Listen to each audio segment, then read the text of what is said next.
өр гэмээн үзүүлж байна.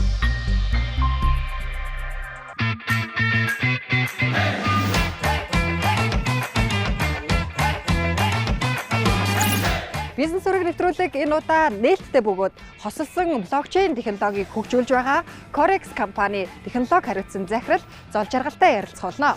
Блокчейн технологи нь олон бизнесүүдэд хөгжих боломж олгож байгаа суурь технологи дэд бүтээсэн юм.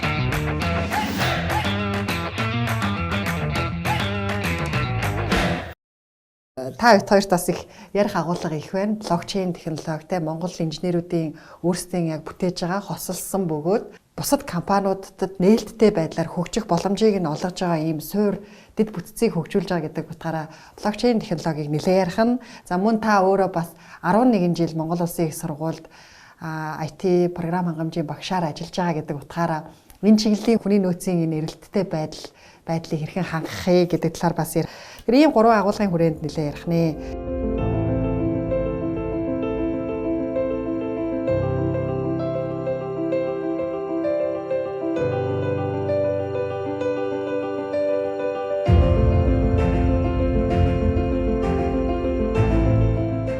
Тэгэхээр эхний хэсгээ манай нэг ийм уламжлалт асуулт байдаг л да.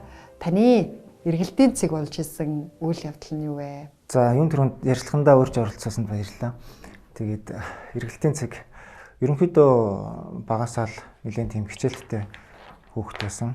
За тэгээд их сургуульд сураад төгсөөд тэгээд тэндээ сонирхолтой байгаа судалгааны чиглэлээр нэлээд удаан ажиллаад тэгээд доктор хамгаалаа 2017 онд доктор хамгаалаад тэгээд тэр хооронд ер нь бол доктор хамгаалаа 2018 оноос л би ер нь яг IT-ийн бүтээгдэхүүн хөгжүүлэх одоо бизнес рүү гэх юм уу их сургуулийн орчноос бизнесийн орчин руу бизнесийн хантай харьцаж эхэлсэн.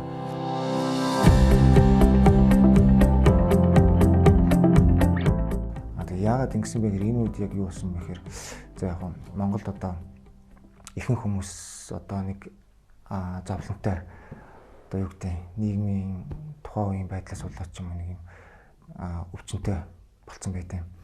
Тэрний юу гэхээр нөгөө илгэний гепатит B вирус, D вирус. Би тэгээд өөрөө мэдээгүй явж байгаад багтаал нөгөө шприцний юунаас л халтсан юм шиг байна. Мэдээгүй. Явж байгаад 2017 онд мэдсэн. Тэгээд тэр маань би нөгөө доктор хамгаалах гал ингээ нэлээд ачаалттай эмнэлгэрч очиж амжихгүй ингээл явсаар байгаа л 2018 онд би үзүүлсэн чинь минийхээ бүр хүндэрсэн байна гэд D вирустэй болсон байна. Энэ төрөйгээд. Тэгээ би намайг эмч болохоор шууд за чи одоо химийн дараа хэлэхгүй болохгүй нэ. Хийгээд. Тэгээд би чинь 18 онд тэр бүр нэлээд хүндэрсэн юм те химийн дараа. Интерпрон гэдэг нэг дараа байд юм. Тэрийг хийлгээд. Тэгээ би бүр 50 хил хүртэл торж исэн. Тэгээ айгүй хэцүү байдаг гэсэн. Тэр тариаг хийлгэчихээр 5 дахь өдөр хийлгээл 5 дахь хагасаа бүтэн сайн 3 өдөр халуураад тэгэл нэгтгэд нэг ажилдаа очдог. Тэгээ айгүй нэг ус унж мундаг үстэй. Тийм ус метр болно. Тэгээ хортдог. Тарианд айгүй хортдог тий. Хойд яг залуу байсан.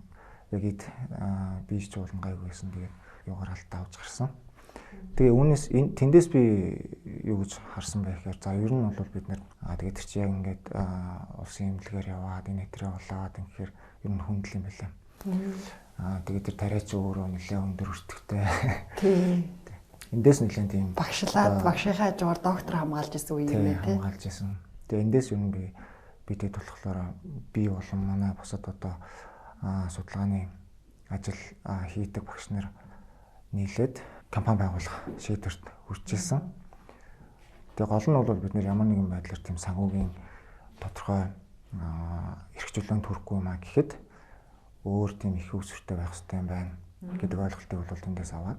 Гэхдээ энэ бол хамгийн тийм гол одоо нөлөөсөн компани байгуулах, бизнес хийх нөлөөсөн зүйл гэж хэлэхэд хараахан биш. Тэгтэл энэ бол надад нэлээд юм хэлж өгсөн байдгийн. Би тухайн үед одоо тарианыхаа мөнгийг олох гал бүр тийм 3 өдөр халуурдаг мөртлөө намайг эмч юус ажилласаа гар гэж хэлсэн байхгүй. Юус ажил хийж болохгүй айгүй хэцүү надад чинь. Тухайн үед би яадаг гэсэн бэ гэхээр бүр 3 давхар ажил хийж юугаа тарианыхаа мөнгийг олголдог байсан. Яг тэр үед манай охин төрөөд манай эхнэр бас секретэнтэй. Тэгээ намайг асуурдаг бас нэлээд тэмдэг юутай байсан. Харин таныг харин багш мөртлөө хажуугаар нь ингээд одоо яг судалгааныхаа ажлыг бизнесийн байгууллага дээр бүтээл болгож үр дүн болгож ингээ хийж байгаа гэдэг нь бас их сонирхолтой санагдсан л та тий. Тэр багийн багш нарт бас тийм боломж олдоод байдаггүй шүү дээ. Тэр боломжийг өөрөө гаргахгүй бол бизнесийн байгууллага за багш нар юм чинь илүү нөгөө онол талдаа л илүү судлаад байдаг юм чинь гээд ханддаггүй байж болох юм л та. Тэрнээс биш яг энэ чиглэлээр бол байнга л эрэлттэй байдаг шүү дээ. Хинээр програмаа хийлгэх үү? Одоо нөгөө бүх бизнесүүд л технологич чинь хинээр энэ системээ хариуцуулах уу гэдэг чинь амар том эрэлт байдаг шүү дээ. Их сургууль дээр бол бид нэр юу хийдгүүгээр судалгаа хийдэг. Онл эсвэл судалгаа хин нэг компани хийж чадахгүй байгаа судалгаа хийн. Тэр судалгааг бүтээгдэхүүн болгох нь өөрөө бизнесийн инженерүүдийн хийх ажил байгаа байхгүй. IT-ийн технологи бол өөрөө яадаг вэ гэхээр хангалттай гадаадд ч байна те. Судалгаагаа хийгээд аль хэзээ бүтээгдэхүүн болцсон юмнууд open source хэлбэрээр хангалттай байдаг те. Тэрийг манай компани Монголд байгаа үйл ажиллагаа эрхэлж байгаа компаниуд шууд худалдаа аваад явах тохиолдлууд илүүг байдаг. Ихэнх нь сүүлийн үед бол бидэд яаж юм вэ гэхээр яг энэ суур технологи үндэсний хэмжээний суур технологиуд дээр бол ялтчгүй Монгол одоо судлаачид инженерүүд өөрсдөө хийхгүй болохгүй байна гэдэг дээр санал нийлээд за тэгээд бид нэр гадаадынхан хийж болоод хахад бидний яга болдгоо юм бэ тэ ер нь бол IT-ийн технологид бол дэлхий бол хавтгай бүрэнхий биш бүх юм ойрхон бид нэр сурыг гэвэл YouTube-ээр дөрөн IT-ийн технологийн тэ хичээл байна open хичээлүүд байна нэг $20 $50 төлөөд үзчих боломжтой Stanford-ийн хамгийн одоо топ жишээлх юм бол AI-ийн хичээлийг бид нэр $200 төлөөл үзчих боломжтой. Ийм өөрөө ийм глобал ийм болцсон учраас яг энэний технологиг нь бид нэр яагаад Монгол сууж байгаа мөртлөө хийж болохгүй юм бэ? Дэлхийгээс югаараа бид нэр хоцрох юм бэ? Тэ гэдэг үднэс бид нэр одоо нөгөө судалгааны ажлуудаа судалсан юмудаа бүтээгдэхүүн болгоё. Бүтээгдэхүүн хийж үзье. Яг бизнесийг ашиглуулж үзье гэд. Тэгэл ерөнхийдөө явж байгаа да. За тэгэхээр танаа яг гол одоо компани гол онцлог бол бусад компани бизнесүүдийг хөгжих боломжийг хангасан тийм ээ. Одоо суур блокчейн технологи хөгжүүлж байгаа гэсэн яг өөрсдийн Монгол инженерүүдийг хөгжүүлж байгаа тийм ээ. Тэгэхээр блокчейн технологи гэдэг нь яг юу юм? Энэ үг бол одоо аль хэдийн танил болж л байна л да хүмүүст те сүүлийн үед нөгөө крипто зах зээл хөгжсөн болохоор крипто зах зээлийн онцлог өөрөө блокчейн дээр суурилагдсан гэл. Гэхдээ яг ямар технологи байгаад гэдгийг за манад байгаа coin болон exchange-ууд ардаа блокчейн үнэхээр холбогдсон юм уу гүм үү гэдэг ийм асуултууд гарч ирсэн. Тэр блокчейн технологи гэдэг нь яг юу юм бэ? Ер нь бол блокчейн технологи нь өөрөө одоо энэ крипто болон exchange эднэр чинь суур технологи те яг суур нь хэрвээ блокчейн байхгүй байсан бол эднэр гарч ирэх боломжгүй гэж байна. Хамгийн энгийнээр тайлбарлах юм бол блокчейн нь төвлөрсөн бус дэд бүтцийг үүсгэх ийм суур технологи юм. Нарийн техникийн одоо математик заавар криптовалютын криптографийн алгоритмууд гэдэг юм дээр суурилдаг л да. Тэгэхээр тэрийг бид нэр ярих юм бол нэлээд их хугацаа орох учраас хамгийн энгийнээр бол одоо бид нэр юу гэж тайлбарлаж болох вэ гэхээр блокчейнд нэгдэж байгаа этгээд тоглогч бүгдөө дундаа нэг юм зөвшөлтсөл түрээд нэг юм протоколыг тогтож авдаг юм. Ийшээ нэгдэж байгаа бол энэ протоколыг дагнаа, энэ гэрээг дагнаа гэдэг. Тэр нь сүүлийн үед бол смарт контракт гэж нэрлэдэг даа. Тэгээд яг энийг хүлээн зөвшөөрч байгаа бол та нар энэ сүлжээ байгаа даа. Сүлжээнд ороод ирээ. Тэгээд тэр хамгийн гол юм нь болохоор дархсан гэдэг нь хин нэгэн тэрийг бүтнээр нь эзэмшээд байгаа биш. Дэлхийн нийтээр ингээ байгаа бүх одоо тоглогч нар хамтдаа хөгжүүлдэг. Хамтдаа хөгжүүлдэг гэсэн. Яг л энэ улс орон шиг гэсэн санаа шүү дээ. За тэгээд тэр хамтдаа хөгжүүлэхийн тулд тэр чинь болохоор нэг нь ингээд монополдаа те ингээд байхгүй. Бүгднийхэн шийдвэрээр явдаг. Дархсан гэхээр хэдэн мянган тоглогчдын дээр орж ирдэг. Хэдэн 100 мянган тоглогчдын дээр орж ирдэг. Зарим хэсэг нь за бид нар боллоо гэж гараа явхад тэр систем дарахмал учраас ажилж л байдаг. Нэг хоёр нь гарлаа гэхэд байж л байдаг. Хамгийн том давуу тал нь болохоор энэ нэгдүгээр, хоёрдугаар болохоор тэр зөвшөлтсөл гэдэг юм л хамгийн чухал байдаг.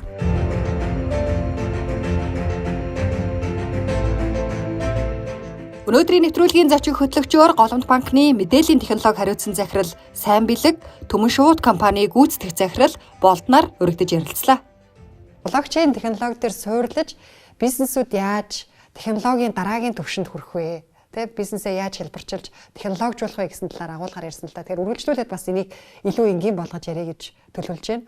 Манайханд байдаг нэг одоогоор ингээд нөгөө үүссэн байгаа хандлага гэхээр блокчейн гэвэл тэр нөгөө крипто зах зээл coinтэй холбож ойлгоод байна л да. Гэтэл энэ чинь өөрөө зүгээр одоо технологийн одоо хамгийн сүүлийн үеийн хөгжил гэх юм уу тийм ойлголт байгаад байдаг. Тэгэхээр бизнесүүд илүү энийг яаж боломж давуу тал болгож ашиглаж болох вэ гэдэг үзгээс айгүй энгийнээр ярихыг бодоорой.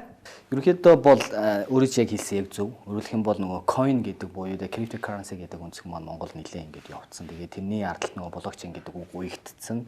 Нөгөө доржийн дондог гэдэг шиг баг нөгөө овг нэм шиг ингэж явцсан.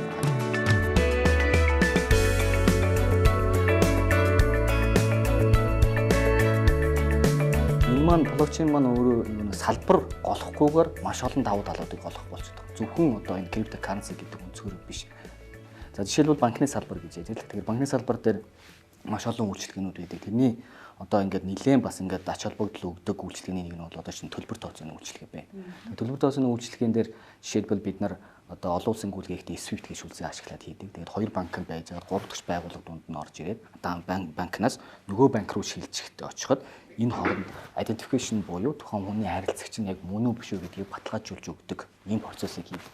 Гэтэл блокчейн технологи маань болохоор яг тэр дундын зурчлагчийг байхгүй байсан ч гэсэн яг энэ төвшний ийм нууцлал аюулгүй байдлыг өгч байгаа. Нөгөө талаасаа 3 байгууллага оролцоод төлбөр тооцоо хийдэг байсан маань 2 байгууллага оролцож байна гэдэг маань нөгөө нэг зардал цаг хугацаа маань яг ижилхэн байдлаар багасаад явчихна. Тэгэхээр зардал болон цаг хугацаа тэгээд итгэлцэл буюу нууцлал аюулгүй байдлыг шийднэ гэдэг энэ 3 том зүйл бол өнөөгийн энэ технологи суурилсан энэ орчин буюу дижитал хэлцэд бол маш том түлхэж өгч байгаа. Тэгэхээр энэ бол банкн дээр байж байгаа нэг л одоо кейс нь байгаад байгаа. Тэгээд ингээд цаашаага ингээд явах юм бол маш олон смарт контракт гэж байдаг. Одоо трейд файнанс гэж байдаг. Тэгээд олон улсын одоо гэдэг чинь нэг байгууллага маань одоо хятад улсаас Монгол улсын нэг компани маань одоо ямар нэгэн бараа бүтээгдэхүүн ч юм уу ямар нэгэн худалдаж авахлаа гэж тоглоход маш их процесс болдог. Ягаад гэвэл энэндээс ийшээгээ мөнгө шилжүүлнэ гэдэг маань нөгөө ихтгэлцлийн асуудал нэгдүгээрт байдаг. Хоёрдугаарт яг энэ мөнгийг нь яг зөв цагт нь яг зөв ханшаар нэгээд очно гэдэг чинь маш их процесс болдог. Тэгэхээр энэ олон процессын цаана магадгүй 20-30 үйлдэл байж байгаа тохиолдолд хэрвээ энэ блокчейнд энэ 3 тал маань хоёул орцсон байх юм бол энэ үйлдэл бол хэд дахин буурах боломжтой болж байгаа. Гэтэл блокчейн технологи гэдэг маань үндсэндээ яг үхээр бага зардлаар дээр нь decentralized хэлбэрээр том дид үтцийг л үүсгэх гээд байгаа. Бид нар одоо дижитал шилжилт гээд дид үтцүүд гээд яриад байдаг, зөндөө яриад байдаг. Тэгвэл тэр дид үтцийг үүсгэж байгаа бас нэг гол гоё жишээ нь бол тэр байхгүй. Айл болох олон тал энэ лүү нэгдэж орж гимээр үр ашиг нь илүү гарах байхгүй тий. Тэгэхээр ганц банк биш. Нөгөө нэг оролцож байгаа байгууллагууд нь тий магадгүй засгийн газар нь хүртэл энд оролцоод явах юм бол том сүлжээ үүсээд нөгөө нэг интернетийн сүлжээ гэдэг шиг ийм сүлжээ маш энгийн байдлаар яг энэ байгууллагын үйл ажиллагаанд ашиглах боломжтой болчихно. Тэгэхээр тэр өнцгөөс бид нар бол хандж байгаа. За Түмэн шууд компаниг бас ингээд ягаад технологийн хүмүүстэй хамт тий бол захирлыг оруулсан бэ гэхээр бид хоёр одоо түрүүн аль болох нөгөө бизнесийн олон кейсийг ярихыг бодсон л да. Үйлдвэрлэлийг жишээ нь яаж блокчейн технологи дээр суйрлуулж болох уу? Тэгэхээр ямар давуу тал үүсэх вэ гэдэг. Одоо үйлдвэрлэлийнхаа процессыг юм уу бизнес талаасаа бизнесээ илүү дижитал болгох, тэг хөнгөвчлөх, үйлдэлийг нь хөнгөвчлөх талаас нь жишээ судалж үзчихсэн үү? Мэдээж өндөг бол үйлдвэрлэдэг процесс бол байгалийн жирмаараа л явна шүү дээ тий. За гарсан бүтээгдэхүүнээ харин хэрэглэгч нарт нийлүүлж яхад төлбөр тооцооны асуудлыг энэ дээр бол нөгөө дижитал болгох асуудал бол зайлшгүй яригдах хэрэгтэй гэж байна. Төргөвчлөх, хурдан болгох тий.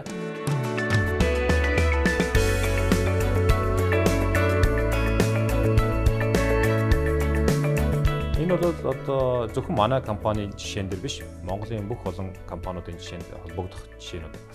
Үйлдвэрлэгч бүтээгдэхүүнээ үйлдвэрлээд дамжуулан борлуулагч буюу одоо дэлгүүр тий одоо бөөний төвүүдэд хүргэж өгдөг. Тэгээ бөөний төв бол бүтээгдэхүүнийг худалдаад хэрэглэгчнээс мөнгө тэр дороо авсан ч гэсэн үйлдвэрлэгч нарт бол мөнгөний нь бол тэр дор нь өгдөггүй. Бас ингээд тодорхой хугацааны гэрээний дагавар өгдөг те. Энэ бол яг одоогийн нөхцөлд бол бид нэр хүчин төгөл төр мөрдөгдөж байгаа гэрээний асуудлууд энэ хийгдэж явж байгаа. Энийг одоо блокчейн дээр ингээд тэгэхээр үйлдвэрлэгч нар нь хохиролтой байна те. Яг тэрийг бол бид нэр өөрсдөө хүлээн зөвшөөрж байгаа. Одоо яг гэвэл тэр дэлгүүрээр худалдуулахын тулд одоо бид нэр иймэрхүү асуудлыг бол мөнгөө дараа нь авна гэдгийг хүлээн зөвшөөрж байгаа. Дэлгүүрч гэсэн бас яг тэр дор нь яг одоохондоо бол өгөх одоо программын хувьд ч гэдэг юм уу тэр нэг айгүй хэцүү байгаа юм л да тий. Яг энэ блокчейн эдний юунуудыг ингээ маш сайн хэрэгжүүлээд дуусгах юм бол дэлгүүрт нийлүүлж байгаа бараа болгон мөнгө нь салаал тий. Дэлгүүрт үлдэх хувь нь үлдээд бэлтгэн нийлүүлэгчд үлдэх хувь нь шилжих юм. Тэр дороо шилждэг байх юм бол энэ бол өөрөө бас маш нөгөө гоё ажил болох болов гэж бодож байна. Энэ эцсийн дүндээ дэлгүүр бол ашиггүй ажиллах биш тий. Дэлгүүр бол олох ёстой ашиг аваад явчихна тий. Бэлтгэн нийлүүлэгч бол мөнгөө тэр дороо авчна. Хэрэглэгч бол мөнгөө тэр дороо өгчнө. Эцсийн дүндээ энэ магадгүй бүтээгдэхүүний үнийг хямдруулах ч гэдэг юм уу тий. Хэрэглэгч нарт одоо бас энэ таатай зүйл болох бас нэг энэ юу байж магадгүй. Одоо удаагаад байна гэдэг чинь нэг сарын дараа тэрийг ингээл тоолоод аль компанид хэдийн өмнө царагдаад хэдэн төгрөг шилжүүлгэлээ гэдгийг ингээд 45 оны хугацаанд хийгээд шүү дээ. 45 хоног гэдэг чинь одоо бизнесийн орчинд бол асар урт хугацаа байхгүй тий. Тэр тийм шаардлага бол үүссэн л байгаа юм байна тий. Тэгэхээр энийг одоо шийдэх боломжтой юу? Блокчейний хувьд бол ерөнхийдөө 3-аас олон компани, үйлдвэрлэгч, тоглогч нар хоорондоо холбогдож ажилладаг бол энэний холболтын тэр үйл ажиллагааг илүү хурдан, найдвартай, шилэн болгож өгөх суурь технологи юм байна. Олон өөр төрлийн тоглогч нар тэн дээр айлуулах байх хэрэгтэй гэсэн. Жишээлбэл танай компани жишээлх юм бол зөвхөн өндөг үйлдвэрлэл гэж маш олон компаниудтай өөрөө бэлтгэн нийлүүлэгчдээс юм авч байгаа. Буцаага тэрийг нийлүүлээд тийшээ маш олон дэлгүүрүүдэд дамжуулж байгаа тийм. Энэ болгон чинь ERP системээр хийх юм бол за хийж болно. Тэгвэл тооцоо нийлэх, эндээс авсан юм аяа шинээр ингэх гэдэг чинь асар их хүнээс стил хамаарсаар л байгаа. Дахиад өөрөө систем нь өөрөө хэцүү болж эхэлдэг байхгүй. Одоо жишээлбэл эдний ашиглаж байгаа ERP компани 100 дэлгүүртэй холбогдъё гэвэл ERP компаниг 100 дэлгүүрийн ERP-тэй нэгээр ингээ холбох хэрэг гарах байхгүй. Айгүй төвхтэй. Тэгээд тэр чин дараад нь хөгжүүлж өгөхгүй. Тэр 100 дэлгүүртэй холбогдчихлоо гэхэд тэр 100 дэлгүүрийн чинь хариуцчаад айгүй нэг тооцоо нийлдэг нягтлан ч юм уу сууж байгаа. Энэ болгоны чинь тэр 100 дэлгүүр өндөг үйлдвэрлэгч, нийлүүлэгч нар бүгдээрөө дундаа нэг смарт контракт уу нэг юм зөвшөлтсөлт хүрээд хэдүүлээ яг нэг өгөгдөл солилцох стандарт гэрээ смарт контракт гэж нэрлэдэг байгаа тэрийг зөвшөлтсөд тогтож аваад энэ блокчейн сүлжээ рүү ороод ирье. Тэгэх юм бол эдний компани ERP системээ 100 компанитай холбохгүйгээр блокчейний нэгэн юм сервер асаагаад зөвхөн тэрнтэйгээ л ажиллана. Тэгэнгүүт үлдсэний дээр бусад мэдээллийг бусад компаниудад хүргэж өгөх ажлыг нь блокчейн өөрөө хийчихнэ. Давуу талтай болж байгаа шүү дээ. Тэгэхээр бэлтгэн танай компани өөрөө юм нийлүүл татаж авч байгаа бол тэрийгэ бүгднийг блокчейнээр шийддэг. Өөрийнхөө түгээж байгаагаа бас блокчейнээр шийдэг. Ангингүүт энэ компани чинь өөрөө ганцаараа блокчейн систем хөгжүүлэх боломжгүй болчихж байгаа байхгүй. Яг тэгвэл нөгөө 100 дэлгүүр чинь тэрэнд нэгдэхгүй бол ямар ч ашиггүй байхгүй. Одоогийнхоороо байгаа л байна гэсэн. Тэгвэл одоо гээд жишээ нь Төмөн шууд компани нийлүүлэгч харилцагч 100 компаниг нэг блокчейн дээр ингээд нэгдээд тэр смарт контрактаа зөвшөөрөөд орё гэвэл хэдийн хугацаа орох вэ? Тийшээ шилжих процесс. Одоо бидний ярилцлагыг сонсож байгаа орох хэрэгтэй байна гэдэг ингээ орё те хэдийн хугацаа төсөв шаардлагатай бол энэ бол одоо шууд шилжээгээ шилжчихгүй л те. Эхлээд хамгийн одоо өргөн хэрэглэгддэг одоо түрүүний төлбөр тооцоо эсвэл нэг тооцоо нийлдэг юм эхлээд оруулчих. Баг багаар явах боломжтой бол ер нь шат шатаар л явах хэрэгтэй гэсэн. Хэцүү юм бол байхгүй. Нэг блокчейнийхаа системийг үүсгэж авчих юм бол дараад нь тэн дээр ямар нэгэн үйлчлэг хийхэд бүр илүү хялбар болж байгаа. Бид нар програма 100 програмтай өөрийнхөө эзэмшдэг програмыг 100 айлын компани програмтай холбох гэжсэнээс зөвхөн блокчейн дээр смарт контрактаа үсгээл тэрнтэйгээ харьцаа явуулчихаар илүү хурдан болчихж байгаа дараагийн давуу тал нь. Жишээлбэл зүгээр банкны жишээн дээр ч юм уу зээл авлаа гэхээр зээлийн гэрээ байгуулаад заавал нотаратор ордог жишээлээ тий. Нотаратор орно гэдэг нэг ажил яваад байна шүү дээ. Хийлэгдэх газрын аал, үйл хөдлөл бүртгэлийн газар ч гэдэг юм тий. Яг энэ юун дээр бол үнц нь бий болдгоо ажлыг тэгс мөртлөө маш их мөнгөөр хийгддэг ажил тий. Жишээлбэл энэ бүртгэлийн ажил гэдэг чинь бол хэцүү ажил байгаа шүү дээ. Тэр чинь үйл хөдлөлийн газар бүртгүүлнэ. Энийг одоо жишээлбэл бас энэ блокчейнээр бас шийдэж болох уу? Бүрэн болно тий. Жишээлбэл нотаратор ингээд заавал тамга даасныг хүчин төгөлдөр гэж үзэхгүйгээр блокчейн яг энэ блокчейнд ингээд орсныг хүчин төгөлдөр гэж үзнэ гэх юм бол тэрүүгээр бүх мэдээлэл. Тэгэл нотарат гүгээл те тэр чинь хоорондоо бие биегэндээ юм л баталгаажуулж байгаа нэг хэлбэр шүү дээ те. Одоо бид нэр дижитал Монгол болох гэдэг байгаа шүү дээ. Уг нь бол тий. Яг сая тэр нөгөө дижитал Монгол гэснээс одоо блокчейний бас нэг хэрэглэн нэм нөгөө нэг одоо бидний нэршил занснаар бол нөгөө иргэнээ таних, хэрэглэгчээ таних гэдэг концептыг бас их хэрэглээ байгаа даа. Тэгээд KYC гээд Know Your Customers гэдэг концепт байгаа шүү дээ. Тэн дээр бол маш их бас давуу талууд байгаа даа. За бид нар ингээд ямар нэгэн байдлаар банкны харилцагч болохоор бүтгэж авдаг. Тэгээд регистрийн дугаар нь юу, овг нэр нь юу, хаяг нь юу ингээл бүтгэж авдаг. Дахиад нэг банкнд очихоор дахиад тэрийг хийнэ. Дахиад магадгүй номдэр эсвэл төмөн шууд дээр очихоор дахиад тэрийг хийж байгаа. Гэтэл энэ чинь тусдаа ингээд маш олон тийм илүү зардлууд, бүртгэлүүд тэгээд аль нь ч зүвийн те зарим энд магадгүй энд бид нэр энэ сонгон найрхан дөрөвд байсан хүн энэ бүртгүүлэгтээ хаан уул дөрөвд очих байгаа байхгүй. Тэр энэ өмнө ч одоо мөн ч юм уу биш ч юм уу бараг л тэгж явна. Тэр блокчейн технологид орсноор тэр бүртгэлүүдийг бид нар нэг болгосоор магадгүй манай энэ Mongolia гэдэг ч юм уу те ийм том хэлсгээр хараад тэр нэг дор орох юм бол яг тэр бүртгэлийг нь бол тэндээс нь хараад дорж ийн юм бэ, энд дорж ийм юм бэ, ингээд үйлчлэгийг үзүүлчих гэдэг энэ процесс бас их явах боломжтой болчиход байгаа. Тэгэхээр энэ үнцэг бол жишээ нь иргэдэд бас шууд одоо буух үнцэг нь бас давуу талууд их гарах байх. Жишээлх юм бол одоо Дубай хот бол юунд ашиглаж байна вэ гэхээр замын төлбөр хурдны замын ч юм уу те одоо манайд хураадаг шүү дээ те тэрийг хураахтаа блокчейн ашигласан байна. За блокчейн ашиглаагүй байхдаа яадаг байсан бэ гэхээр хэдэн мянган замын цэг дээрээс төлбөр хураалаа. Тэр хураасныг нь тухайн нөгөө зам тээврийн газар нь яам нэгтгсэн тайлан гаргана. Тэрийн дээш нь сангийн яамдаа хүргэн. Тэгээд дээшээгээ ерөнхий сайтай үуч гэдэг тэндээ хүргэн. Ингэж одоо яг манайх шиг өнөөдрийнх шиг ингэж явхад эцсийн тайлан гаргахад одоо тэр замын хураамжаас хэдэн төгрөг болсон бэ гэдгийг гаргахад 45 хоног байсан. 45. Ингээл цуглуулаад нийлүүлээл дээшээ яваад. Тэрийг блокчейнээр шийдснээр бол 3 секундын дотор эцсийн хэдэн төгрөг олж байгаа гэдгийг гаргаж ирдэг боломжтой болсон. Энэний цаана бол тэгээд тэр хураамжийг цуглуулж чадж байгаа гэдэг чинь төр өөрөө дотроо маш олон аж ахуйн нэгжүүдтэй шүү дээ. Тэр аж ахуйн нэгжүүд нь тэрийг ашиглахдаа шууд real time-аар ашигладаг. Одоо бол яаж юм нөхөр нэгтгэлээ тайлан гаргалаа хамгийн дээдэл 45 хоногийн дараа очлоо. Дараад нь тэр тайлан өөр нэг төрлийн институт ашиглая гэдэг нөгөө тайлан нэгтгэсний дараа л авдаг те. Тэгэл блокчейн манайд бол одоо тусдаа бүтэц системүүд ашиглаад байна гэсэн үг үү? Тэгэхээр тэр тусдаа байгаа бүтцтэй системүүд одоо бол ингээд хэдэн зуун систем байна те. Тэр хэдэн зуун систем чи хоорондоо холбогдоход аюул төвхтэй байхгүй.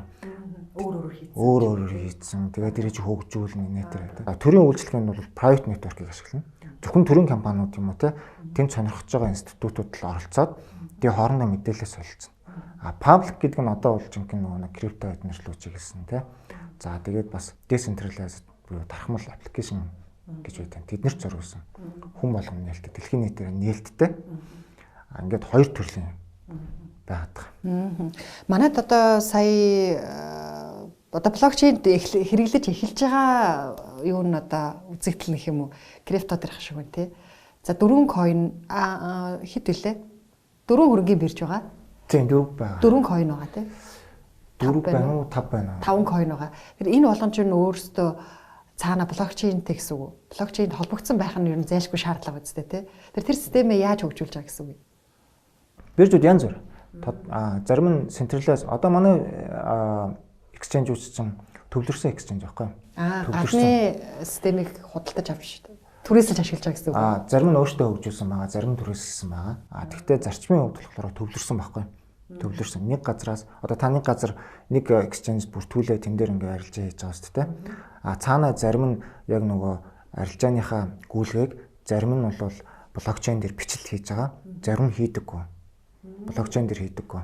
Зүгээр тэр блокчейн дээр гадны блокчейн дээр жишээлх юм бол Ethereum, Binance Smart Chain дээр зарлцсан байгаа блокчейнийг дотоодын centralized буюу төвлөрсөн exchange дээр бүртгээд таны өмнөөс хитвч үсгээд явцдаг байхгүй. Coin-ийн ард болохоор ямар систем байгаа гэсэн үг. Coin-ыг одоо айгүй олон coin бас гарах ч л байгаа юм бэлээ. Тэгээд их амархан байт юм уу? Тэгээд ард нь тийм систем нь юу гэдэг юм бэ? Coin бол маш амархан шүү дээ. Coin хийхэд одоо гарах токен гаргахад энд ийм хоёр ойлголт байгаа. Блокчейн систем нь өөрийн тийм одоо юу гэдэг юм өөрийн яг өөрийнх нь үндсэн тийм нэг coin гэдэг юм байт юм. Coin токен хоёр жоохон ялгаатай. Coin гэдэг нь юу вэ гэхээр яг тэр блокчейн системийн өөрийнх нь блокчейнийх нь өөрийнх нь. Жишээлх юм бол биткойн гэдэг блокчейн сүлжээ байгаа. Тэрнийх нь coin нь биткойн байхгүй. Ethereum гэдэг блокчейн сүлжээ байгаа. Ethereum network гэдэг. Тэрний яг өөрийнх нь coin нь болохоор ETH гэдэг coin байхгүй. Тэгэнгүүт токен гэдэг нь юу гэхээр тэр юун дээр Ethereum гэдэг блокчейн дээр смарт контракт гэдэг түрүү нэг зөвшөлдсөн нэг юм бичдэг юм. Тэр нь болохоор токен буюу илүү цахим дижитал хөрөнгийг баримтжуулсан тийм нэг зүйл гэдэг юм. Тэрийг нь токен гэж нэрлэдэг байгаа. Токен. Coin токен хоёр жоохон ялгаатай. Coin-ыг бол ерөнхийдөө мөнгөтэй илүү ойролцоо зохицуулттай гэж ярьдаг юм. Токен бол юу гэхээр digital asset. Захим хөрөнгө. Одоо бид нэр энэ ширээг жишээлх юм бол ард нь нэг юм tag код гэдэг чтэй ширээг бүртгэх. Тэрийгээ бид нэр блокчейн руу токен болгоо оруулж болж байгаа байхгүй. Энүүгээр ялгаатай. Тэгэнгүүт токен үүсгэх бол амархан. 20 минутанд л хийндээ. 2017 онд ч угсаа дэлхийн нийтээр хэдэн мянган токен гарсан байгаа шүү дээ. Тэр чинь тэгээ тэрий чи айл хэзээ ингээ бэлдээд тавьсан байдаг байхгүй. Харин тэр токены чи ард юу байх вэ гэхээр бодит бизнес байх хэрэгтэй. Бодит бизнес. Энэ бизнесийг бид нэр ашиглая гэд байх хэрэгтэй гэсэн санаа. Яагаад энэ нөгөө нэг токен coin гэдэг юмнууд их одоо миний л зөвхөн хард би эдийн засгийн хүн биш. Тэгэхдээ олгож байгаа давуу тал нь юу гэхээр бид нэр за тэр ICO гэдэг дээр бол юу ярьж ирсэн бэ гэхээр нэг компанид хөрөнгө оруулалт хэрэг боллоо тий. За тэгэнгүүт тэр компани хөрөнгө оруулалт татахын тулд юу хийх вэ гэхээр Android-ийн компаниар үнэлгээ тогтоолгоно. За тэгээ бирж дээр бүртгүүлэн дурын компани хөрөнгөний бирж дээр бүртгүүлж чаддаггүй байхгүй. Айгүй их үйлдэлтэй. Тэгээд айгүй шатараал ихтэй байгаад биш бэлтгэл ажил. За тэгэнгүүт тэд нэр яадаг вэ гэхээр яасан бэ гэхээр зүгээр нэг white paper гэсэн юм бичээд нэг токен гаргаад тэгээд бирж дээр нэг крипто бирж дээр тавьчихж байгаа. За тэгэрээгээ тэгээ олон нийтэд сурталчилж байгаа.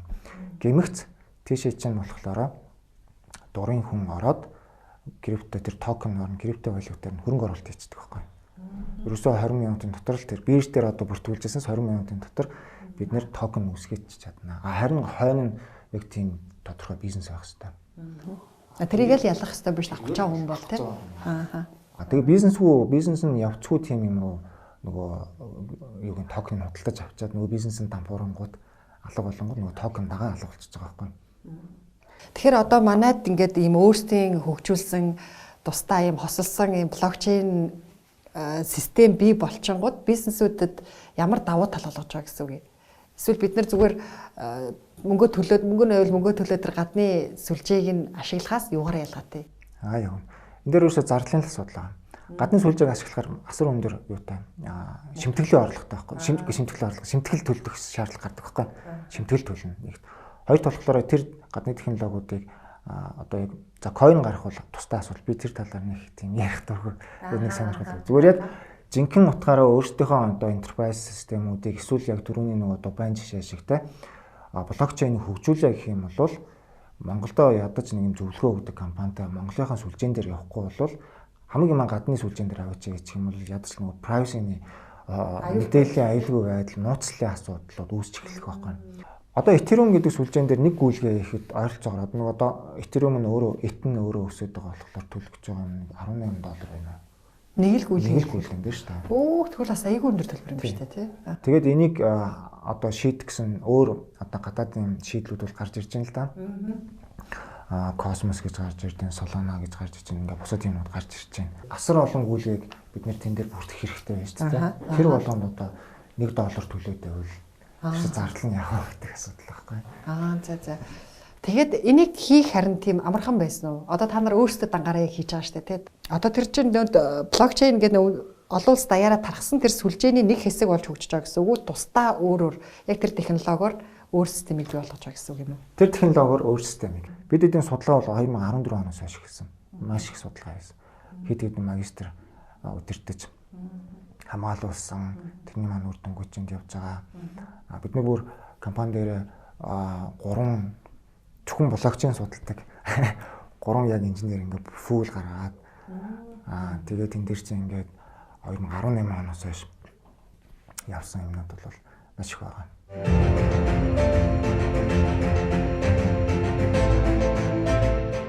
Ер нь та компаниудад ч юм уу зөвлөхөд компани болгоод ингээд технологичх шаардлага тулгараад байгаа. Гэхдээ тэр болгоныхоо өөрсдөө хийсэн дээр юм уу? Эсвэл яг мэргэжлийн компанид нь хандсан дээр юм уу? Тэгээд мэрэгжлийн компанид нь хандахаар нэг газраас хараат болоод байгаа байхгүй тий. Хүссэн болгоно ингээл хийлгийгэнгүүл өөдөөс мөнгө ярьдаг тий. Төлбөр нэгдэг. Бид нар завгүй байна гэдэг гээд ингээд ийм хараат. Яг өөрөөсөө ингээд тусдаа нэгж байгуулад ингэхээр хүнээ хайн тий.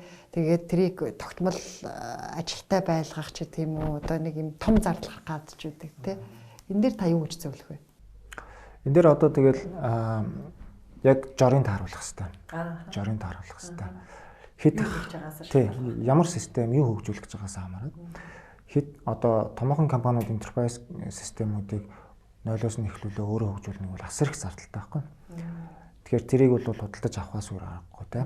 Зарим том компаниуд бол өөрөө хөгжүүлж байна. Өөрсдөө хөгжүүлж байна. Ер нь бол мэрэгжлийн аль болох мэрэгжлийн компаниар нь хийлгжүүлэх зүгээр гэдэг юм. Урт хугацааны одоо тийм хөгжих ёстой системүүдийг бол нөгөө систем чинь өөрөө олон газар зарагдчихаараа нөгөө ритейл болчихно. Жижиглэнгээр худалдаад явчихна. Тэгэхээр нөгөө захиалагч талд очих юун ч багасчихна. Өртгөнж багасчихна. Жишээлх нь бол одоо нэг ERP системийг 1 тэрбум төгрөгөөр хөгжүүллээ гэхэд нэг компанид тэр чинь нэг 50-60 сая төгрөгөөр л зарч шүү дээ. Тэгэхгүй яг өөрөө бүгдийг хөгжүүлнэ гэвэл тийш нэг тэрбум төгрөг ч юм уу те би зүгээр жишээ авах гэдэг шүү дээ. Дахиад юу вэ? Яг нэг өөрийн тийм юник системтэй те айгүй гоё бай гэвэл тэр нь тийм асар том биш те. Нэг дундаж юм бай гэвэл яг өөр дээрээ явж болно. Яг зөв жорын тохиолдол. Тэгтэл нэг тийм юник систем хий гэдэг чинь бас л доотлол баг 10 хүн ажиллах хэрэгтэй болох. Тийм шүү дээ. Тэгээд компаниудад юу зөвлөх вэ гэхээр шүү дээ. Маш сайн CIO-тай болох хэрэгтэй. Тэр нь юу? Тэр нь мэдээллийн технологийн захирал гэсэн үг. Мэдээллийн технологийн захирал. Тэр нь аюу сайн шин дотомд гарч байгаа юм ойлгох хэрэгтэй. Юм ойлгох. Юуг нь компаниас авч явах уу? Юуг нь өөр дээрээ хийх үү? Компанитай харьцахдаа харьцангуй мэрэгжлийн хүн байгаад тэрийгэ нөгөө захиалагч компаниудтай яаж ярих вэ гэдгийг шийдэх хэрэгтэй. Тэгээд тэр компани дээр байгаа IT-ийн бүтээгдэхүүн ч өөрөө нэг юм юутай ноён нуруутай ингээ нэг хааш цаашаа явчихгүй нэг жанжин шумаа барих хэрэгтэй шүү дээ. Тэрийг ингээ чиглүүлээд ерөнхий алсын зорилгоо чиглүүлээд тэрэндээ тохирсон бүтээгдэхүүнүүдээ хөгжүүлдэг. Маш сайн CIO-тай болох хэрэгтэй гэсэн үг. Тэгвэл яг хөндлөнгөөс харахаар энэ талд нөгөө уламжлалт дараагаар бизнес хийдэг хүмүүс нь ингээл яваал идэг. Энэ технологийн компаниуд салбарын чинь манай Монголд бол аюул сайн хурдтай хөгжөд байгаа байхгүй юу. Тэгэд энэ хоёр уялдаж өгөхгүй байх уу гэж бас хараад байдаг. Айл хэдийн эдний энэ уламжлалт дараагаар энэ талд хөгжөөд байгаа бизнесүүдийг энэ хоёр уулзчил маш хурдан тэр технологиг ашиглаад дараагийн шатанд гарчих боломж нь уг нь байна гэж хараад байдаг. Энийг уулзуулдаг хүн чинь л тэр мэдээллийн технологийн захирал одоо тийм зөвлөх тийм компаниуд байхгүй юу? Захиралгүй газрууд олон байна. Тэгэхээр одоо захиралгүй комьюнитидаа нэгдээд байнгын юм үйл ажиллагаатай байгаа тий. Та нарын хувьд бас гадагшаа програма экспорт хийх юм байлаа шүү дээ. Тэгэхээр манай Монгол инженеруудын хийсэн програм хөгжүүлэлт нь ямар давуу талтай байгаад бас экспортоор авах боломжтой байна гэж харж байгаа вэ? Дан ганц програм хэмжээг ганцаараа гаргах биш, хамтрагч байгууллагуудтайгаа зөв нэмэлт үйлчлэгээтэй зөв гаргаж байгаа юм. Тэрийгэ дагуулсан санхүүгийн бүтээгдэхүүн үйлчлэгээ үзүүлж байгаа. Тэрийгэ зөвхтаа програм хэмжээ гаргаж байгаа. Поктортойгоо хамтраад гэсэн үг тий. Орчин нөхцөл яг ижил байгаа байхгүй. Хаашаа гаргаж байгаа лээ? Эхний ээлжинд бол Кыргызстан, Киргиз руу гаргаж байгаа. Тэнд одоо Америкаас нэг програм авчираад ажилуулахад орчин нөхцөлд тохирохгүй шал өөр програм хангаж байгаа гэсэн үг. Тэгээ бидний энд байгаа програм хэмжээг авчихад илүү тохиромжтой ижил түвшний хөгжилтэй улсууд учраас. Орчин нөхцөл гэдэг нь одоо хөгжил ойролцоо, хүн амын бүтцээс ойролцоолоо гэсэн үг үстэй тий. Экспортын өшөө тэлэх төлөвлөгөө байгаа юу? Тэлвэл бас ямар аль орнууд ойрын хугацаанд экспорт хийх боломж харагдаж байна? Дараагийнх нь бол бид яг Казахстан руу судалгаа хийж байгаа юм. Казахстан руу судалгаа хийж байгаа. Нэгт хоёрт болохоор бид блокчейний хөгжүүлэлтийг нэлээд судлаад өөрсдөө гэсэн тийм white label зарж болох үйлчлэгээ бас бэлтгэсэн байж байгаа. Тэгэхээр ямар ч байсан Монголдо тэрийг нутгшуулаад ажилуулах тий. Тэгээд тэрийгээ бид нэр зүгээр нээлттэй тавиад англи хэл дээр орчуулаад documentation бэлдээд спорт үзүүлэх үйлчлэгийг бол хийж болох юм байна. Гэх юм бол блокчейний мэрэгчлэнүүдийн эрэлт төвтөрүүд дэлхийд дээр байгаа. Бид нар ийшээгээ үйлчлэгээ үзүүлж болох юм байна гэдэг юм бол харагдаж байгаа.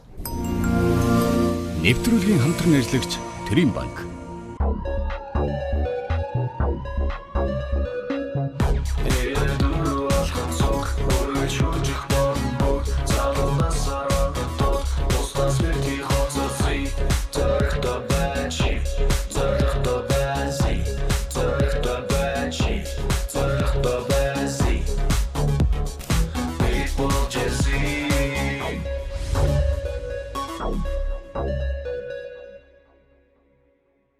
Яг бизнес дээр одоо энгийн асуудлыг тэгтээ тулгарч ирсэн асуудлыг шийдсэн энгийн аргаасаа хуваалцахгүй юу? Яг бид нар одоо жишээлбэл ковидын үед одоо гэрээсээ ажиллах тий зайнаас ажиллах одоо энэ нөхцөл одоо энэ хүмүүс тулгарч штэ тий компаниуд бид нар ч гэсэн бас яг тэр юу бол байна. Яг манайх нөгөө үйлдвэрлэл худалдаа гэдэг ингээ явахлаар чинь яг нөгөө бийчилж ажиллах хэрэгтэй хүмүүс бас байгаа. Тэд нар бол айлшгүй бийчилж ажиллахаас ороо үйлдвэртээ ажиллаж байгаа хүмүүс зайнаас ажиллах боломж байхгүй тий. Худалдаа түгээл бид нар хийж байгаа хүмүүс бас хэрэглэгч нартай харилцагч нартай бүтээгдэхүүнээ хөргөж өгөхөөс аргагүй. Зүгээр төлбөр тооцооч гэдэг юм уу одоо энэ хүний нөөц гэдэг нь санхүү гэх мэт иймэрхүү улсууд бол дандаа нэг одоо гэрээсээ ажилладаг болсон. Тэгээ энийг бол бид нар яг сая нөгөө IT зонтой хамтраад үүлэн технологи дээр програма байрлуулад тэгээ хүмүүс болохоор одоо энэ дээр л манайхан одоо энэ ковидын үед бол гэрээсээ ажиллаад ажил бол одоо ингээд юу яваад байгаа. Одоо таслахгүйгээр ингэ явж байгаа. Төлбөр тооцооч маш чухал байгаа дээ шүү дээ. Одоо жишээл заавал борлуулагч нартайгаа борлуулалтын ажилчдтайгаа санхүүгийнхэн чинь хоорондоо уулзахгүй ч гэсэн шууд одоо бүх програм юунууд нь болохоор үүлэн технологиор шийдэгдээд борлуулсан бүтээгдэхүүнүүд нь хаана ямар авлага үүссэн байна, ямар төлбөр тооцоо орсон байна гэдгийг бол нөгөө програм дээр нэгтлэн мод хүртгэлийнхэн програмтайгаар хамт ингээд шийдэж байгаа. Яг энэ бол бидний зүгээр сүүлд одоо энэ өвөл хийсэн нэг одоо IT чиглэлийн нэг томоохон ажил гэх юм уу да. Ер нь угаасаа нөгөө ковидоос шалтгаалаад одоо хүний нөөц ингээд хоёр нөхцлөөр ажиллах шаардлагатай болоод байна шүү дээ тий. Зарим гинт ингээд хатуу хөлөөрөө тогтоолол бол гэрээсээ ажиллахад бүрэн боломжтой байх нөхцөлийг компаниуд хангацсан байх хэрэгтэй байна л да тий. Тэгсэн чинь нэг ийм асуудал гарч ирээд байсан. Тэрийг одоо жишээ нь танах яаж шийддэг? Гэрээсээ ажиллаж байгаа нөхцөл тухайн ажилтны бүтээмжийг яаж хянах вэ? Гүйцэтгэлийг яаж хянах вэ гэсэн. Тэгэхээр энэ бол бас их л одоо компани болгоод тулгарсан асуудал байх ёстой. Магадгүй танаад ч гэсэн тулгарч байгаа бах тий. Манайх ч яг нэг юм битсэн юм уу материалаа шийдээд бол ингэж байгаа. Нөгөө нэг яг саяг шиг мэдээж дахиад нөгөө итемийн мөнгө цэнэглэлт гэдэг юм уу хэмээр заавал хүн явуулах хэрэгтэй гэдэг нэг хэсэг кейсүүд байгаа даа. За тэрийг хасчихъя гэж бод. Хасчаад за ремотоор ажиллах боломжтой хүмүүсийн хүний нөөцтэй холбоотой бүтээмжийг яаж хэмжих үү гэдэг агуулгууд байгаа шүү. Тэгэхээр тэн дээр бид нар бол нөгөө анзаарсан зүйл хоёр зүйл байгаа тийм хийж чадах юм бол. Тэгэхээр нэгдүгüүрх нь болохоор яг үгээр task oriented болгох, айлуулах ажлуудаа. Өөрөөр хэлэх юм бол хэмжихүүц төвшөнд байх болох тийм. Тэгэхээр зарим ажил бол хэмжихүүц төвшөнд байдаг. Зарим нь ажил бол нөгөө нэг судалгааны ажилч одоо нэг судалж байгаа л нэг юм гарна гэдэг тийм. Тэгэхээр айлуулах task oriented болгож хуваах тэр ажлыг яг тухайн нэгжийн одоо удирдах байгаа ахлах юм уу захирал нь манлайлан хийх ёстой болчихж байгаа. Тэгэхээр тэр тухайн ажилтны одоо нэгж дээр авч үзэх юм бол ажилтны бүтээмж нь хэр байх уу гэдэг нь тухайн ахлах ажилтан эсвэл захирлын манлайлал саяын дээр task oriented болох гэдгээс хамаарч байна. Хоёр дахь хийж чадж байгаа юм нь соёлын асуудал. Соёл гэдэг нь үнэхээр нөгөө гэртээ байгаад одоо яг ингээд 8 цагаа ч гэдэг юм за бүтэн 8 яг тухайн ажил 8 цаг биш юм гэхэд 24 цаг дотроо 8 цагта яг нөгөө даагдсан азуурлал хийх ёстой гэдэг юм соёлын асуудал байгаа даа л дээ. Тэгээд task oriented бол ингээд ахлах захирлуудад ингээд хийгээд хилээд даалгавар өгөхөөр болчих. Гэтэл саяын соёлын асуудлыг бол бас үүрхэхэд бас нэлээд хүндрэлтэй байгаад байна. Тэгээд ялангуяа нөгөө одоо манай монголчууд ч бас яаж амьдардаг вүлээ те бүгдээрээ л ингээл нэг өрөөнд ингээл зарим тохиол ихэнх тохиол ингээл байдаг те тэр тохиолдолд бол ажиллахад бол үнэхээр хүндрэлтэй асуудал. Тэгэхээр тэр бол нөгөө хувийн соёл, хувийн өөрийнх нь зохион байгуулалттай холбоотой ажлууд руу ороод байгаа. Тэрнээс технологиор бол бүгдийг хангаад өгчөөд байгаа. Одоо ингээд төмөн шуудынхан маань хэллээ те бүр ингээд бүх юм боломжтой клауд дээр тавьдсан. Ингээд манайх чинь клаудаар тавьж байгаа төмөн шуудынхан маань тавьсан байгаа байхгүй те. Технологи ингээд өндөр ашигладаг мөртлөө гэдэг. За яг банк өөрөө нөгөө сүлжээ байсан болохоор болж байгаа л. Тэгэхээр технологийн юмнууд бол хангалттай болоод байна. За яг ингээд муу юм бодох юм бол бас нэг юмнууд байдаг нөгөө скриншот хийдэг юмнууд. За нөгөө технологи тавьсан ч гэсэн ингээд 10 минутанд ингээд юу үзэж ийн гэдэг ингээд скриншот хийж бас боломжууд байдаг. Үгүй одоо ингээд яг компьютер дээр гэрээс ажиллаж ийн гэж байгаа шүү дээ тий. Тэгээ скриншот хийнэ гэдэг чинь дэлгэцэн дээр нь юу харагдаж ийн гэдгийг 10 минутанд нэг авчдаг байхгүй. Тэгэхээр ингээд дэлгэцэн ингээд хөдлөхгүй байгаа дах юм бол 10 минутын өдрөөр гэдэг юм тий. Яг нь тэр бол муу одоо арганууд гэх юм уу тий. Одоо ятсан арга тий. Гэтэ тэр тэгж бол нөгөө хүний бүтээмжийг бол явахгүй нь ойлгомжтой. Тэгэхээр бидний юу бол хоёр үндсэн юм дээр л илүү төвлөрсөн. Task oriented болгох, нөгөөтгөө соёл өөрчлөх гэдэг. Тэгээ бидэд бол нөгөө task oriented бол байх юм байна. Соёлыг бол хийх ёстой байна гэж ойлгоод байгаа. Тэрийг юунтэй вөхөр одоо ковид гээд дуусчаад дараа нь хүмүүс бүгд ажилд ирэхгүй нь ойлгомжтой. Ягаад гэвэл баг чанартай ажилтнууд хэрвээ ажил дээр ирэх юм бол ажиллахгүй гэдэг өнцгөрөө бас орж ийн яг нэг үгэл тий. Тэгээ 2 3 газар зэрэг ажиллах гэдэг ч юм уу. Эсвэл орчин тийм байгаагаас хамаарна ч гэдэг ч юм уу. Тийм бол дэлхийн нийтийн тийм агуулга багш юм. Тэгэхээр тийм агуулга байгаа болохоор бой соёлыг бас нөгөө нэг хүмүүжүүл ингээд суулгахгүй бол юм ганц task oriented дээр ч бас явахгүй байна. Ягаад тэгэхээр task oriented юм уу ямар нэгэн процесс юм уу ямар нэгэн автоматжуулалт юм уу ямар нэгэн юм байхад хүн өөрөө л юм өөрийн нөгөө нэг сэтгэлгээний дотор оруулж өгөхгүй бол ямар нэгэн арга олдог тий. Ямар нэгэн арга олтон тийм дотор. Тэгэхээр тэрийг нь яхахын тулд бид нэлээд соёл руу бас илүү төвлөж ажилтдаг юм гэсэн тийм бодлууд бас их байна. Компани дээр нэвтрүүлсэн асуудал шийдсэн нөө аргаасаа хуваалт. Санийх дээр яасан бэ гэхээр ажилчтай 30-30%-аар нь хуваагаад тэгээ 7 хоногт ээлжлүүлээд эхний 30% ажил дээр ирнэ. Дараагийнхаа 30%-тэй ерөөсөө огт таарлаж болохгүй шүү. Уулзаж болохгүй шүү. Эренгүүтээ хоорондоо тэр ч угаасаа ажлын нөгөө нэг байрны 60% нь алга болчихсон шүү дээ. Эренгүүтээ за яг хуу лифт ньютон таарлтан эренгүүтээ зайгаа бариад нөгөө үлдсэн 60% дээрээ тараад суу. Үлдсэн 60% гэрээсээ ажиллана. Тэгээд энэ дээр болохоор бидэд гэрээсээ ажиллаж байгаа болон ер нь манай компанийн соёл болохоор софтверийн компаниуд ялангуяа story point гэдэг task oriented явдаг байхгүй. Энэ нь ч одоо Америкт байгаа хүн манайд жишээлбэл ажиллаж байдаг байхгүй. Task-ыг өгсөн, үнэлээ өгчтэй. Нэг одоо story point нь тэдэн төгрөг гэл болоо. Тэгэх юм бол глобалаар ингэ ажиллаад байдаг байхгүй. Шууд бэлэн гүйцэтгэлийн урамшуулалт шүү дээ. Гүйцэтгэлийн нөлөөд тэр хүн үнэхээр сайн байх юм бол 3 дахь одоо өөр компанид ингээд ажиллахгүйгээр манад байгаа ажлаа ингээд илүү гаргаад цалингаасаа илүү гаргаа хий. Тэрнийхээ хэмжээгээр гүйцэтгэлээрээ цалингаа. Одоо тэгэхгүй бол ялангуяа мэдээллийн технологи төр бол нэг хүн бол 3-4 ажил хийх боломжтой байхгүй тий. Энэ тэгдэг ч хүмүүс маш их байдаг. Бид нэр тэрийг мэддэг учраас бити өөр юм руу яваа тий. Гэт тэр хүндээ илүү гүйцэтгчүүл дараагийнх нь юм өгөөд ахна шүү дээ тий. Алдахгүй тал тий. Өөр газраас авж байгаа цалингаа нэг дураас авчихаа л гэдэг юм байна шүү дээ. Нийлүүлж авж байгаа юм ба. Хийж чадж байгаа бол хийж чадж л байгаа л тэгэл. За. Ер нь одоо олон улс дэлхийд даяараа л ингээд технологийн компаниуд өсрөнгөө өсөлт үзүүлж байна тий. Хамгийн өндөр үнэлэгдэж байгаа компаниуд нь дандаа технологийн компаниуд байна. Тэгээ технологийн компаниуд маш хурдтай хөрвдөг, хурдтай хөгждөг гэж ярьдаг. Тэгээ яг танаа дээр ингээд нэвтрүүлгийн өмнө ч орж ирж уулзахад бас тэр дүр зураг харагдчихлаа юм л да тий. Маш хурдтай ажилласан, завгүй хүмүүс.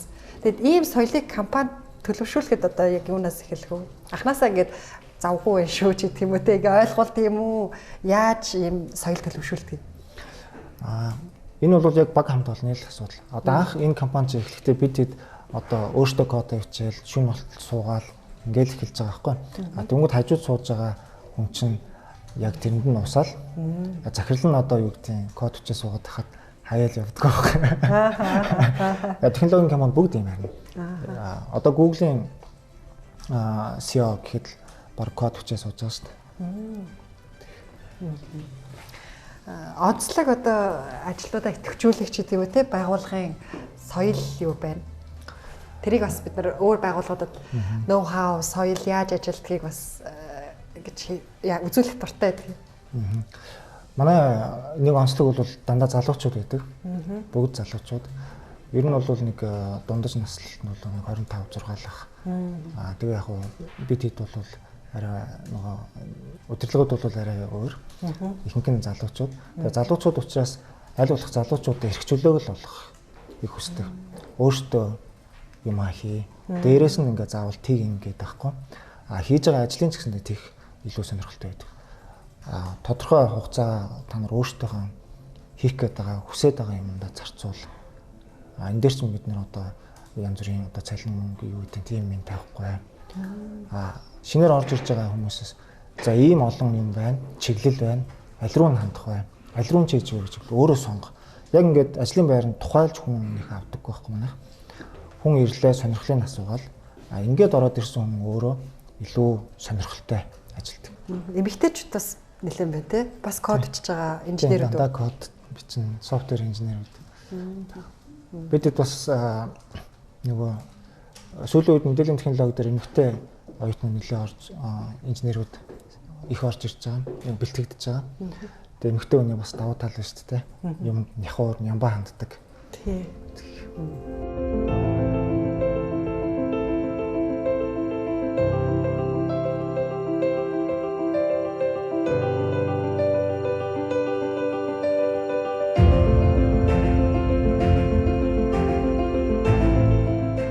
За таны хувь хүнийг нэг жоохон яриулъя. Да энэ хэсэг дээр. Тэгээд энэ хэсэг дуусгах гэж байна.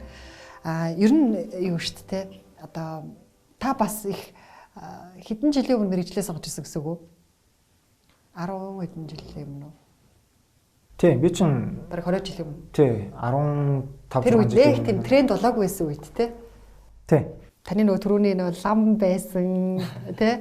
Тэгээ тэр маань бас явж ингээд өөрт айгүй тийм нухацтай байх одоо тэр шин чанарыг суулгаад үлдсэн байлээ гэд тэрийг яриулах гал юм л да. Сонирхолтой түүх байсан. Мэргэжил сонгоход нас нөлөөлсөн үгүй юу? Би чинь одоо нэг тийм гоц годрод байхгүй юм. Физик болон математикийн олимпиад маш их бэлддэг байсан. Өдөр шөнөгүй суучдаг байсан. Өөрийгөө юу? Тий. Тухайн үед намайг би Баян ангих тэгээд нөгөө юу байдаггүй. Төвийн цахилгаан шугамд холбогдоогүй. 6 цагаас 5 ирээл 11 гэл тасарчдаг. Тийм байсан шүү дээ. Тэгээд тог ирсэн үед нэг жоохон зурагт мурагт харж агаад тэгэл орой болонгот хичээлээ хийгээл суунда шүнжэнгөө.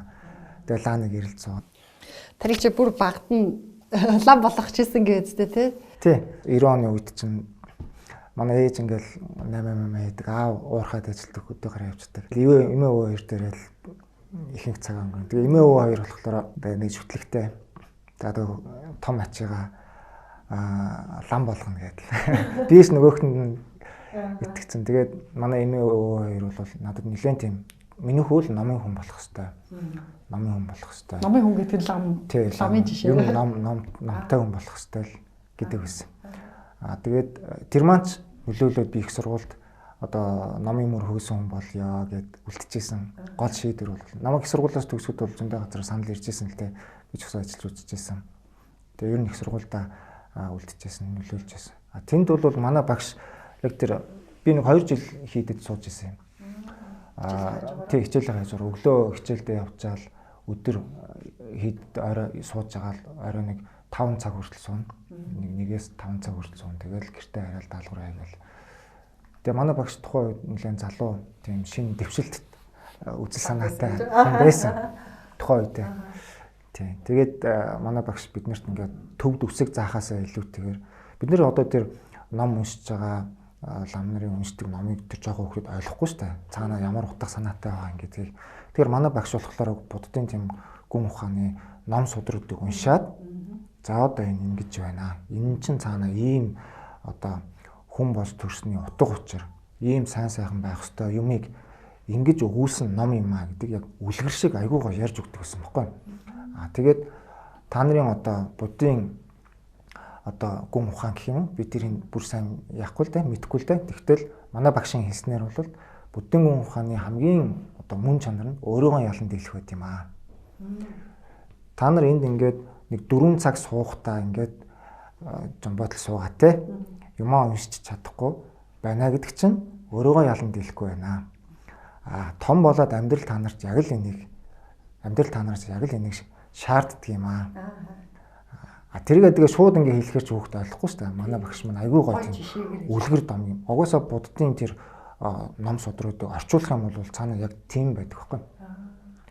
Тэгээд бид нар чинь хамгийн эхлээл Эрдэнийн сан Супаши гэх монгол хэл дээр маш сайхан зохиол байгаа шүү дээ. Тэрийг ингээ хууц булган нам уншуулдаг. Эрдэнийн сан Супашиг одоо би хүүдэж гэн уншуулдаг. Тэр бол асар гоё зохиол байхгүй. Тэр буддын гүн ухаантай холбоотой л дээ. Гэхдээ яг тийм юунуудыг өгүүлсэн. Тэгээ багш маань шат бүрээр нь ингээд тайлбарлаж өгдөг. Тийм байсан. Тэгээд тэндээс бол айгүй тийм юмыг харах үнцэг нэлээд өөрчлөгдсөн, нэлээд хэрсүү болсон. Тэгээд одоо өсвөр насны хүүхдүүд сэтгэл хөдлөл ихтэй янз бүрийн юм байдаг. Надад бол ерөөсөө тийм их байгаагүй. Тэгэхээр бас айгүй зөв сургалт болж байсан биз дээ. 2 жилийн хугацаанд 11-2 та хүүхдэд сууж үлдсэн байна гэхээр. Тэгэхээр ер нь бас юу юм шиг бай те. Хүүхдийг бас хүүхэд юм чинь болоогүй юм чинь гэхгүй багаас нь тэгж өвөө эмээгийн тэр юу бол тэр сургуультад явуулдаг бол айгүй зөв болж зөв төлөвшөл болж үлдсэн биш. Заавал тэр мэрэгжил болж үлдэхгүй ч гэсэн. Тэгээд та миний хүн номын хүн болох ёстой шүү гэдгийг өөрт нь ингээд бүр итгүүлчихэр чинь хүн яг тэрэндээ итгээд надад тийм чадвар байгаа, тийм боломж байгаа гэд өөрийгөө бүр улам цааш нь хөгжөөдлөд явдаг юм шиг байгаа юм. Тэгээ би чинь тэр зөвхөн хийдэд суугаасаа гадна манай багш нь айгүйх ном уншдаг байсан. Тэгээд тухайн үед бас манай аймагт нэг ном эрдэм аян гэх нэг аян болдог байсан. Тэгээд хүүхдүүд ном уншаа тэрийг ингэ тэмдэглэл хөтэлдэг. Би тэгээд нэг улиралд жижигэн номнууд уншаад нэг хүүхдийн номнууд уншаад нэг 250 гаруй ном уншсан байсан. Нэг улиралд. Тий. Тэгэл өдөрт 2-оос 3-ыг уншина. Уншихтаа тэрийг нөгөө би уралдаанд орж байгаа учраас нөгөө заавал тэмдэглэл хөтлөх хэрэгтэй. Тэгээ нэг хүснэгт гаргацсан. Тэгээ тэмдэглэлээ ингээ хөтлөнө. Өдөр болгон. Тэгээ багштай нөгөөхөө аваачиж үзүүлнэ. Тэгээ багш гар үсэг зурна. Тэгээд дуусаад нөгөөхийгөө уралдаанд явуулдаг. Тэр бас их нөлөөсөн. Тэгээ одоо та анзаарах юм бол ялангуяа програм инженерүүд хүмүүстэй уулзах юм бол дандаа муу талаас нь ярина. Тэгчүүл яах юм? Ингэчүүл яах юм? Хэрвээ өөрөө дандаа бодож ажиллаа хийж байгаа болохоор тий. Өглөө 8 цагт тусан орой 1-2 цаг хооронд шөнийн шин сууз код чинь ихэнхтэй төвлөр цөөн. Өглөө босмогцоо автобус эсвэл таксигаар явахыг хичээдэг, эсвэл алхдаг. Тэр үедээ гар утсан дээрээ төдөлөст бүртгэждэг. Тэгээд тэрийг хийгээл явж. Нэг юм дээрээ маш сайн төвлөрөх. Сүүлийн үед тэр помодоро гэдэг техникийг би жоохон уртсгсан хугацаатаагаар ашиглаж байгаа нэг цагийн хугацаатаагаар. Тэгээ нэг юм руу нэг програм бичиж байгаа ч юм уу юм төвлөрцөө үед бол жоохон уртаа үйл зүгээр юм л. Тэгээ нэг 3 помодоро явуулчихд бол болчдөг. Одоо блокчейнтэй холбоотой Ethereum virtual machine-ыг тайлбарсан нэг тийм ном уншиж байна. Англи дээр. Байгууллагын засаглалын гэрчлэгээ болгодог. Тийм сургалтын цус. Төвлөрч суудаг. Маш сайн төвлөрч чаддаг. За хоёрт тамхи татахгүй, арх уухгүй, ерөөсөө огт уудаггүй. Гуравт товч өгөөд тодорхой ярихыг хүсдэг. Амралтын өдрүүдээр би ч нөгөө давхар ажил хийдэг учраас хагасанд ажиллана, заавал ажиллана, бүтэн ажиллана. Бүтэн санд гэр бүлтэй хүүтэйгээ охинтойгоо нэлээ юм ярих хүсдэг та. Их юм ярина. Салхинд заримдаа гарч чадна, заримдаа гарахгүй тэгэл. Ойрын хугацаанд олон нийттэй харилцах дээр илүү хөгжүүлэе гэж бодож байгаа. Бас нэг програмчлалыг сураад явж байгаа. Тэр одоо ур чадвар гэвэл Rust гэдэг програмчлалыг сурж байгаа. Гэр бүл. Бусдаар бол явхтай тэгэл байдаг л их сургууль сураал гэл байдаг л зүйлстэй. Түрүү ярьжсэн те энэ салбарт хүний нөөц айгүй эрэлттэй байгаа. Айгүй дутмаг байна. Сайн инженерүүдийг аль компани болгол авахыг бодож байна. Гэтэл тийм олон төгсөлт байхгүй байна те. Манайд нөө ажил хайж байгаа хүмүүс айгүй их байдаг шүү дээ. Тэсэр нөгөө талдаа ажлын байр айгүй их байгаад байдаг. Тэгээ энэ хоёрын хооронд зааг үүсч ин гэхээр ажил энд нэг дандаа одоо эрэлдэхгүй ажлын байр мэргэжил сонгоцсон хүмүүс байгаад тах шиг байгаа. Энд нь эрэлттэй байгаа нь яалчгүй шинэ зах зээлийн трендийг дагаад шинэ гарч ирж байгаа ажлыг мэргэжилтнүүдийг хайгаад байгаа хэл та. Тэгэхээр би бас өмнө бас яг энэ чиглэлийн мэргэжлийн үндэд ярилцж байхад хөрвөх боломж байдаг. Тэ одоо код бичиж сурах боломжтой. Шал өөр мэргэжлийн хүн 2 жилийн дотор хөрвдөг гэл ярьж илээ л дээ. Тэгэхээр ер нь энэ бэлтгэх сургалтууд ер нь хэр байдаг. Одоо би 4 жил ингээд мэргэжлээ сураад төгссөн. Гэхдээ за ер нь миний мэргэжил эрэлттэй биш юм байна. IT-ийн програм бичдэг хүн болъё ч гэдэг юм уу те. Тэгээ 2 жилд үнэхээр хөрвөх боломжтой юу? Ер нь суурь сайтай бол болно. Мэдээллийн технологи бол IT-ийн чиглэлээр эрэлт бол асар их байгаа. Компани болгон ягтлантай байдаг шиг компани болгон одоо IT-ийн мэрэгчлэнтэй болцоо шаардж байгаа. Тэгэхгүй бол тэр компани явахгүй байна тий. Эн чинь дан ганц Монголд биш, дэлхийд угаасаа ийм хандлага байна. Бид нар Монголын зах зээл дээр ажиллаж чадахгүй бол гадагшаага гарахад хамгийн түрүүнд ажилд орох боломжтой салбар чинь IT-ийн салбар байна. Бид нэр тэнд очиж хар ажил хийж гиснаас IT-ийн арай агсан түвшинд ажил хийя. Ажил дөрийн дараагийн хувьсгал чинь угаасаа IT-г ашиглаж явж байгаа учраас эрэлт асар их байна. Тэгэхээр оюутнуудыг, сурагчдыг та нар IT-ийн салбарыг сонгооч. Энэ IT-ийн салбарыг сонгоод ороод ирсэн хүн чинь боловсролн ч гэсэндээ арай өөр юм аа. Эрэлт их байна гэдэг чинь юу гэсэн үг вэ? Зах зээлийн замаараа цалин өндөр байж таараа. Цалин өндөр байж таараа. За жишээ хэлээ л да, манай сургуулийн сайн оюутнууд бол зөвхөн дадлагынхаа хугацаанд л 500-600 мянган төгрөгийн дадлага хийчихсэн шүү дээ 3-7 хоногийн. Одоо манай компани дээр их сайн байх юм бол тэгэл үнцэн ажилтнтай ажиллах болол явчихна. Шууд. Өөр мэргэжлийн төвлөрөх маш боломжтой. Одоо жинхэнэ нөгөө нэг бизнесийнхэн болон IT-ийн хоёрыг хооронд нөгөө холбогч гүүр болох ёстой хүмүүс чинь IT болоод ороод ирэх юм бол санхүүгийн систем дээр ажиллах айгүй гоё боломжтой. Тэгээ бүгдээрээ мастера бизнесийн удирдлагаар хийж байснаас бараг IT инженер програмаар хийгээд үзсэн. Одоо би энэ гоё бакалавра төгсөөл шууд мастерт сурна гэсэн нэг юм сонголт байдаг. Тэгээ шууд мастерт сурж байгаа мэрэгчлэн дандаа бизнесийн удирдлага байгаад байдаг айгүй яг нэг юм буруу ойлголт тренд бий болчиход байгаа шүү. Жишээлх юм бол манай сургуульд бизнесийн удирдлагаар магистр дэлгэж байгаа шалгуулагчдын тоо 600. За тэгээд эндээс нэг 80 100-г нь аавна. Мэдээллийн технологи дээр орж ирж байгаа хэд гэж бодож байна. 4-5. Эсвэл цаана мэдээллийн технологиор мэрэгшин гэдгийг арай өөр бас энгийнээр ойлгочултэй бас. Бусад мэрэгжлийн хүмүүс мэдээллийн технологийн чиглэл рүү хөрвий гэвэл бэлтгэл бүлэгтэн суугаад бакалавруудтай адилхан хичээлээ үзээд явах бүрэн боломжтой. Тэн дээр өөртөө тийм хязгаар тавих шаардлага байхгүй. Сурах юм бол асар сонирхолтой. Төгссөн тохиолдолд маш их боломжтой. Компани хамгийн эрэлттэй хүн болно тийм. Тий, хамгийн эрэлттэй. За одоо ингээд блокчейн платформ нь гараад олон байгууллагууд хөгжөөд ингээд явах бах. Гэтэ ер нь энэ нь одоо хичээгэл тасралтгүй л өөрчлөгдөж хөгжиж байдаг штэ тий. Гэтэ мэдээж эхний суурийг бий болгоно гэдэг нь айгүй том давуу тал байх. Ер нь одоо ойрын 3 жилд бас компани энэ технологи ч гэдэг юм уу тий ямар болцсон байна гэсэн төлөвлөгөөтэй ажиллаж байгаа байна. Ойрын 3 жилд энэ сүлжээ маань бидний одоо амбиц бол үндэсний хэмжээний паблик блокчейн болцсон байна. Доор хаяж одоо 200-аас 300 валидатортай тэрнээс ч их байх боломжтой байдлаар. Тэгээд энэ технологиг бид нэр зөв өөрсдөө эзэмшиж хөгжүүлэх биш, энийг open source хэлбэрээр хөгжүүлнэ. Тэгээд дуртай хүн нь ороод энэ дээр контрибьют үзүүлээд явах байдалтайгаар зорж байгаа. За баярлалаа. Бидний урилгыг хүлээж авч сонирхолтой яриа өрнүүлсэнд баярлалаа. Яг энэ блокчейн технологи гэж юу вэ? За бизнесүүд дижитал шилжилт хийгээд байгаа. Яг юуг хийгээд хэлээд байгаа гэдэг яг энэ салбарын маш хэрэгтэй мэдээллүүдийг өгсөнд баярлалаа. Мөн бас одоо олон бизнесүүдийн хөгжих боломжийг хангасан суур блокчейн технологи гэдэг суур дэд бүтцийг хийж байгаа танай хамт олонд баярлалаа. Цаашдын ажилд амжилт хүсье. За баярлалаа.